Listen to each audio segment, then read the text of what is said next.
Alléluia. Le sacrifice, ce n'est pas seulement pour les chrétiens, c'est une loi universelle. Dans tout ce qui est obédience, on va voir les choses. Quelqu'un est en train de dire, mais il est en train de parler de quoi? Il n'est même pas encore touché aux portes. Je suis en train de te faire comprendre comment la présomption de ta foi peut faire de toi un être vulnérable à l'action du diable. Parce que tu te dis, parce que je suis chrétien, ça suffit. Bien aimé, des fois on a prié pour des malades qui n'ont pas été guéris. Des fois on a prié pour des situations qui n'ont pas changé. Des fois on a cru que Dieu pouvait faire lever un mort. On a prié, le mort ne s'est pas. Mais ça ne veut pas dire que Dieu n'est pas puissant. Tout simplement, on a payé le prix pour arriver à la dimension dans l'esprit pour régler ce problème. Alléluia. Donc on ne peut pas. On est encore dans la matière. On est fébrile. On ne peut pas toucher. C'est l'erreur des chrétiens. Quand souvent tu leur parles, mais je suis chrétien, ça suffit. Je n'ai pas besoin de faire des sacrifices. Il n'y a pas de problème. C'est pourquoi ta vie ne change pas. C'est pourquoi chaque matin, on va t'envoûter.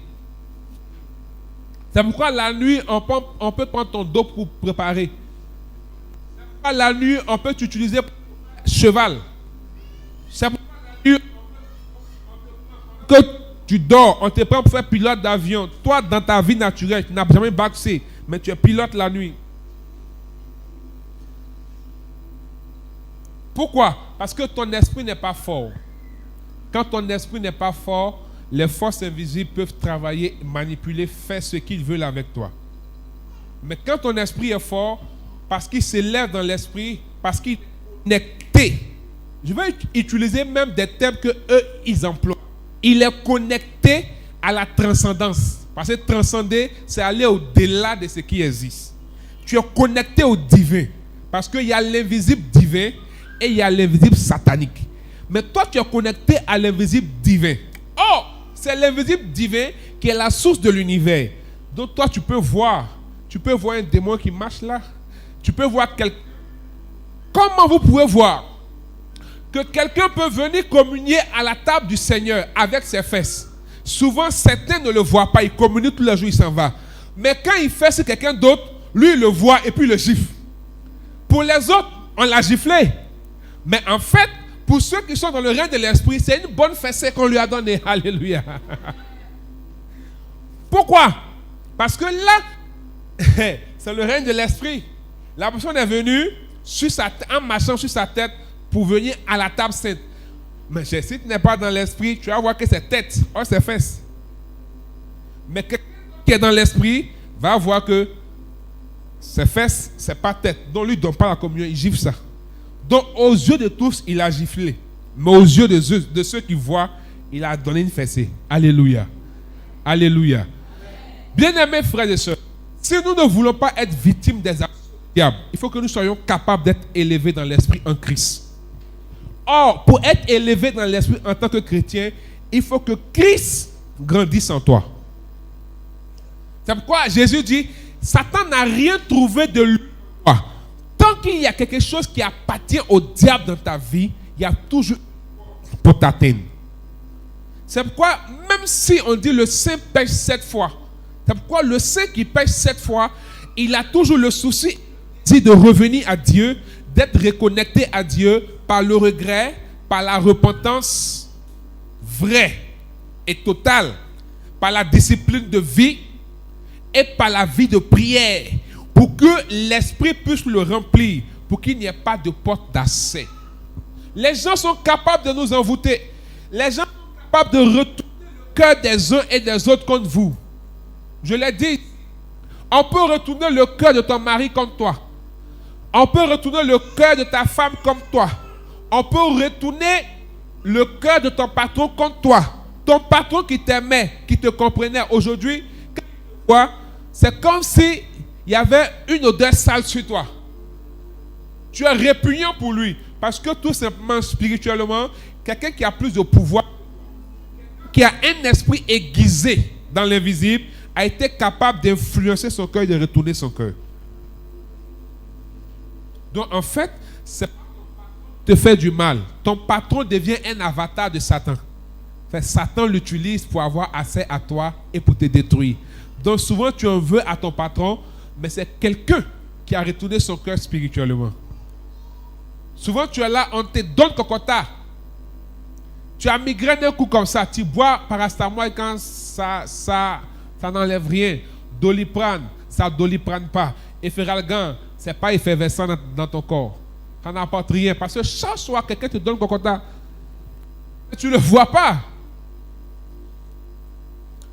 Nous étions adolescents et nous sommes allés faire dans un village, je ne dirais pas l'on, si je dis le nom, vous allez comprendre ce que c'est en train de dire là même.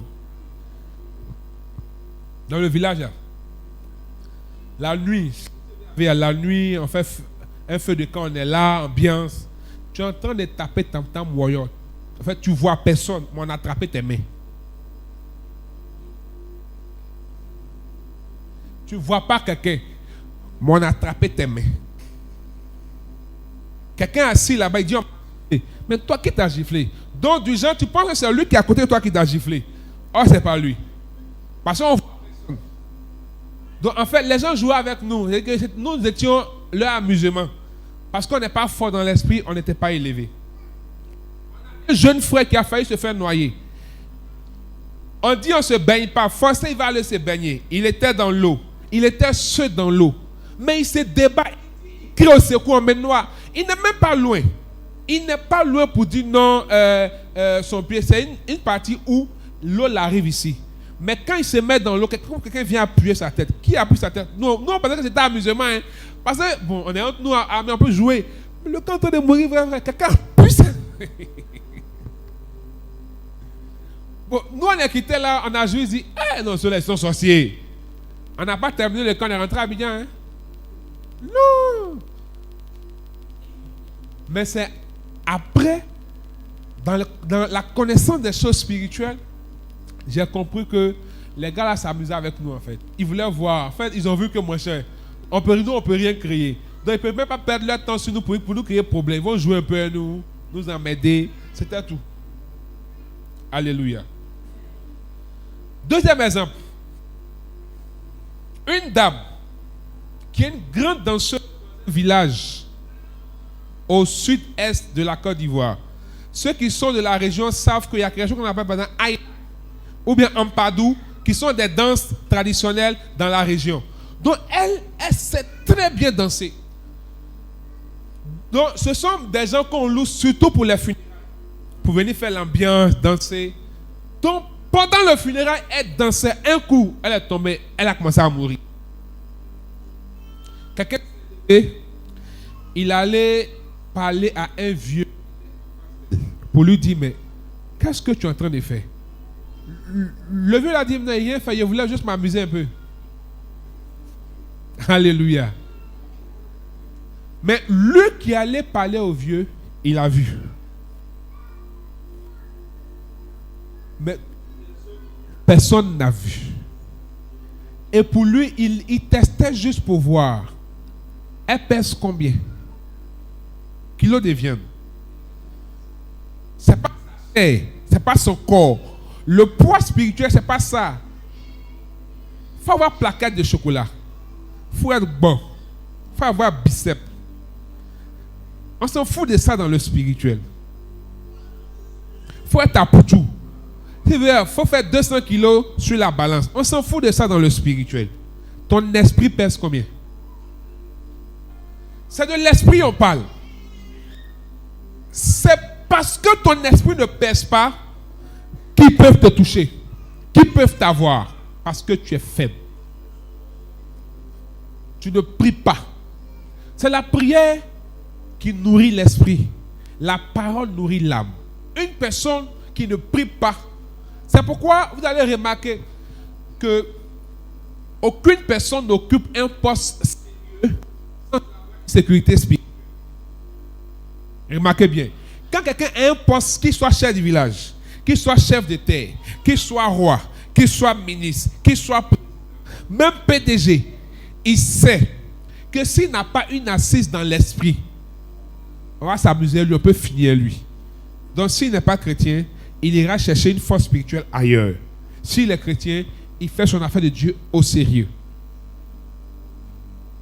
La première porte d'accès, c'est ça. Ta force spirituelle.